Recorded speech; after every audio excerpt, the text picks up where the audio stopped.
ఒక్క మాటమ్మా ఎవరైనా అడిగితే ఈ దేశములో దైవము అంటే హిందూ దేవతలే దేవతలు, ఇంకెవరు దేవతలు కాదు.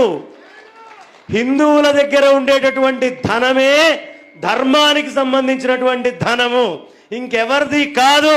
ఈ మాట నేను చెప్పట్లా, ప్రభుత్వాలు చెప్తున్నాయి. ప్రభుత్వం చెప్తోంది ఈ దేశానికి దేవుడెవరు? హిందూ దేవుడే. ఎందుకు? దేవ ఆదాయ, ధర్మ ఆదాయ, ఈ రెండేగా వాళ్ళు పేరు పెట్టుకుంది శాఖకి. దేవుడి ఆదాయం అని ఎవరు డబ్బులు తీసుకుంటున్నారు?